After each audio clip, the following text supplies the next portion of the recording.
We're asked to come here to talk about you guys helping to move more, right? You guys familiar with that yet? Everyone knows that's what you're going to hear that a lot, right?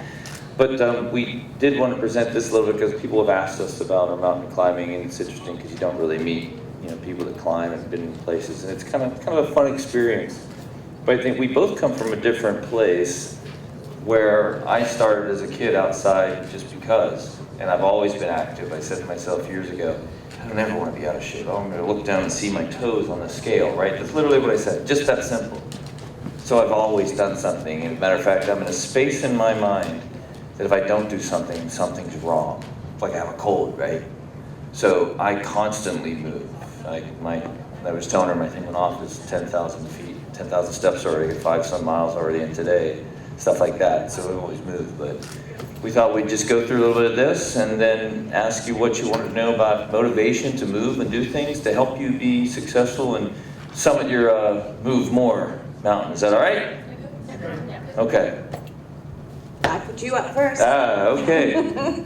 Yeah, so she mentioned that I do own what's called a dojo. It's a martial arts studio.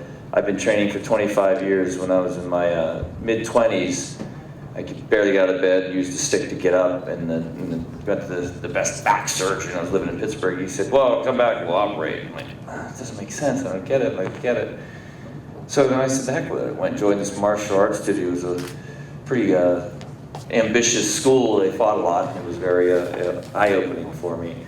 And so from that, I just got stronger, and I realized I can take charge of myself, right? So you have to do something, find something. So back to what you love, I got so involved in it that it's become, so 25 years later, I have a studio, I hold 5 black belts, and I'm 49, I'll be 50 this year, and I still keep going and training and take falls, and people half my age I work out with.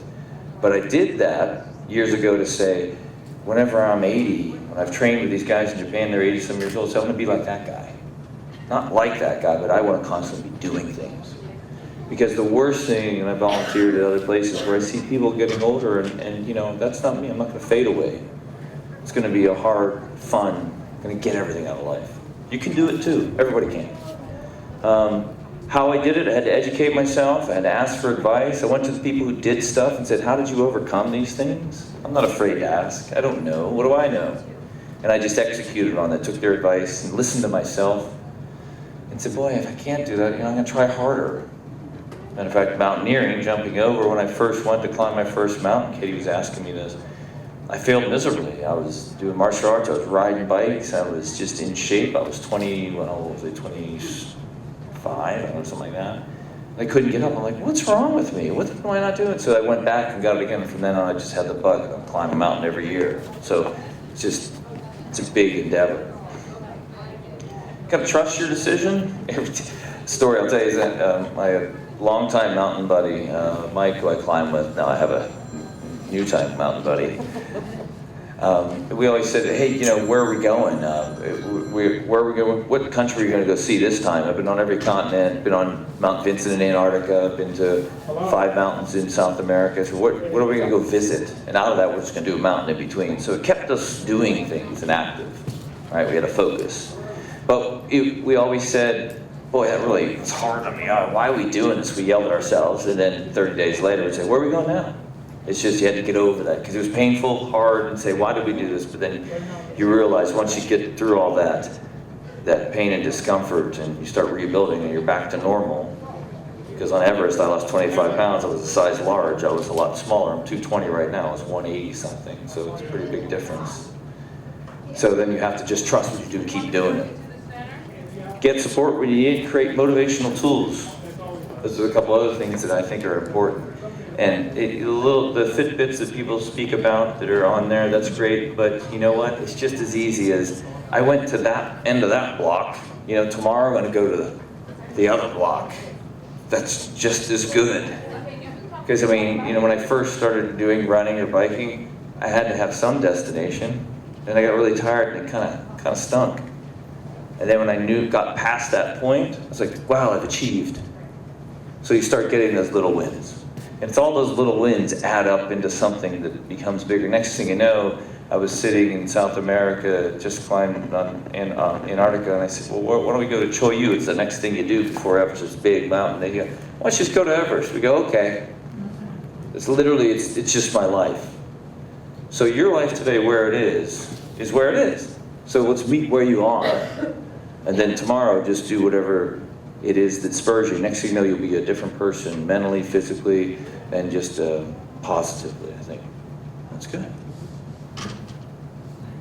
Your side. Definitely big mental and spiritual changes, I would say, for sure. That's probably the biggest thing I've gotten out of any of this. Oh, and a husband, but that's a different thing. Who's that? So first of all, I want to congratulate everyone in this room who stood up and said that they are registered and they are taking on this challenge. My hat is off to you guys. Well done. Thank you. And I know you'll be able to stick with it. So how many people in here have already decided what their first mile will be? What's your first mile going to be? I'll go. I'll be able to be there. Oh, okay. Outstanding. Do you do that a lot? Yeah, every morning. Good for you. Okay, so here we've got one person who's doing something that they routinely do, right? Who else? Yes. So tomorrow is Baby Boomer Boogie. Baby Boomer Boogie. That's a class. That sounds like I would fall over my feet. No, it's a class that the county has for seniors. It's a dance class. Okay, awesome. And again, do you do that regularly? Yeah, it's on Thursdays. Okay. So who's doing something new and different? Who's got something they wanted to do, just haven't tried it yet? Oh boy, we gotta work on You this. got one. She Oh, there was kinda. There was that a little hand? I'm trying swimming and I started 2 weeks ago. Congratulations! Give her a round of applause. That's outstanding. Absolutely, real hard to do. Yeah. Congratulations. Do you mind if I ask why you're trying that? Why are you trying something new? Just would like to learn to swim. To learn, to grow, develop, do something different? That's fantastic. So I'm going to throw this into Joanne's challenge. You don't mind, do you? No, I know. Okay, you have to do something different as well. Because I think that's the key to motivation. For me, hopefully you'll agree, if you do things that are different, change things up, don't stress yourself, don't change your life completely, because then you'll quit. Just make things different and make them fun. And I think that'll work. So go swimming. I think you're gonna love it. So when I tried that for the first time, I did something completely different. The first time I actually went hiking, I was 14, 15, and I failed epically. I actually threw myself down in the middle of the hiking trail and started crying. I would not have been surprised if I hadn't been stomping the ground and kicking my feet. I was very young, I'd never exercised. I was smoking behind my parents' backs. I thought they didn't know, but you know, you guys know everything, don't you? I mean, and it was just really traumatic. My dad said, come on, we're gonna go hiking, and it was just the most awful experience. The next time I tried it, it was actually a smoking cessation technique, because I smoked for 15 years, at least a pack a day. And I got to 30 and I said, we gotta do something about this. This is crazy. So I'm gonna do something new. I could see these mountains from where I lived, and I knew crazy people went out there and climbed them. I said, I'll just put down my cigarettes and go prove that my lungs still work. Well, guess what? They didn't. I mean, it was absolutely awful. I think the summit day on the first mountain I tried was supposed to be about 5 or 6 hours to the top, 2 hours back down, and I made it 30 minutes before I turned around and went back. So, I mean, just absolutely disastrous. And I think the reason I'm telling you this, to say that I was there and now I'm here, is just to say that it can be done. I mean, anything that you put your mind to, and for whatever reason you put your mind to it, you can just do it. And just stick with your decision. As Bob said, trust your decision. And go out and do it. And yeah, you might fail, but that's okay too, you know? So take a day or two off, put in a couple of days with the 0 miles that we were talking about. That's fine. Just start again the next time. It'll work. Maybe good. Yeah. I made a saying up along. Oh, this is just a little bit about doing things. Like up right hand side. It was a vanity thing. Everyone would say, "So what are you doing?" I was, doing some mountain climbing, whatever, and you're doing biking thing. Have you ever done a marathon? I go, no. She says, oh, marathon's really hard. And I'm sitting there going, oh, please. Because when you climb summits, it's 2 Ironmans back to back, just the summit and back. It's that hard. It's just that arduous. Nobody knows that. So I said, you know what? I'm tired of this. I'm going to run a marathon. So I just went and did it because I'm like, I want to be able to say, okay, yeah, I've done a marathon. So you get obsessed with doing the next thing, and you got to be careful with that because this will take you on. You become this different thing. But it's that drive that takes where you got to find a reason to really want to do it, and you'll be amazed at what you can accomplish and do. Very true. Very, very true. And so the other one I'll just point out that she can talk about maybe hers. It's on the Georgetown steps. I have a pack with a bunch of weight on it, just going up and down constantly. It's part of the training, right? You have to do something different to make it exciting, right? And to her point, is that if it's different, it's new. I was rowing this morning. You know, she started rowing. I'll bike on a different type of bike the next day. We'll do weights in between. So every day it's something different, and I can tweak it for myself. And the martial arts is just, again, something I could do all the time. It really builds a great core strength, and it's amazing when you build the core strength, which you can ask people about. It changes your body, and you're healthier, and you can do anything. You can do anything that you ever want to. And so, yeah, the point is it's not a training program, it's a lifestyle.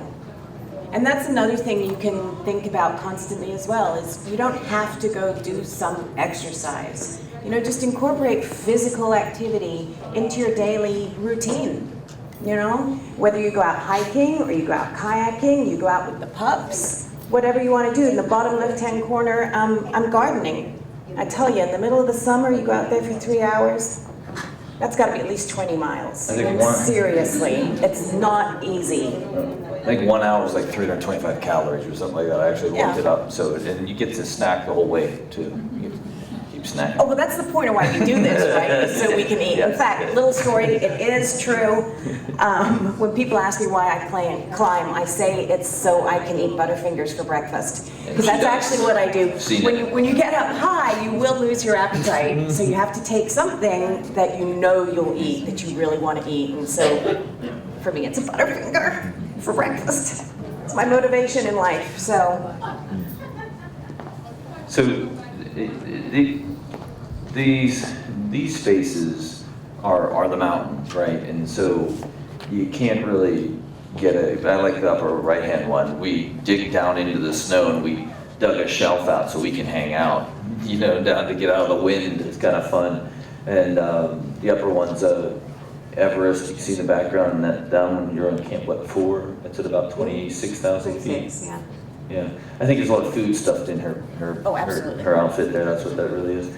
And this is us on Denali, and the middle one's off in Convalescent, I think. No, the jacket, that's Denali. Yeah.